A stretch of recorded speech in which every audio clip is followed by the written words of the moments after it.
For more on the topic, we welcome back to the program Mike Lux. In the early 90s, he was a special assistant to President Clinton. He is now the CEO and co-founder of Progressive Strategies. He is with us from Washington, and of course, still in the newsroom. Right here beside me is Ralph Schlosstein. Thanks so much for staying with us, Ralph. Mike, we want to bring you in first, though. I want to ask you, Ralph is saying the same thing as Jay Powell, that this super committee is not going to fight like cats and dogs like we've just seen for the past few weeks.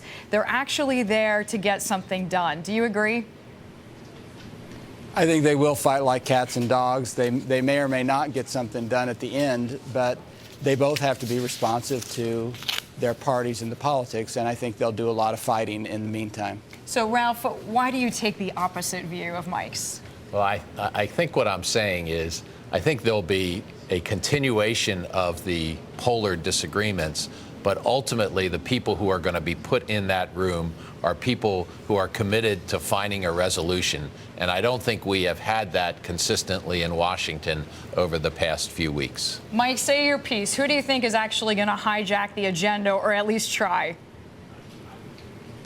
Well, I think it's going to be a long, tough negotiation. What I think is best for the country is if both sides come to terms and agree on certain basic things. But I think it's going to be a very tough, contentious negotiation because the parties are a long way apart. The parties a long way apart, Ralph, and I know one thing that you're concerned about, at least as far as the markets go, is this S&P downgrade, the threat. You think it's coming before September?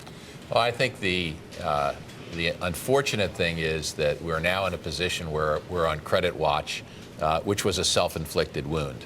We're on credit watch not because of our short-term or intermediate-term financial problems. We're on credit watch because of management, which this process was not pretty to watch. So I think that's still something that we have to watch carefully. It's on the horizon. I do think the challenging problem we have here is that even after this bipartisan committee reports at the end of this year and it's acted on at the end of this year, we're still a long way from addressing our fundamental long-term deficit imbalances.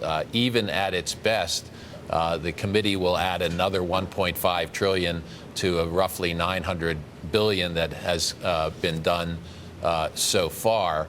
That's roughly half of what we really need to get done to put America on a more sound fiscal course so that our deficits are an appropriate percentage of our GDP. Mike, from where you sit in Washington, do you feel as if the people there feel this kind of pressure, this kind of imminent threat that Ralph is talking about?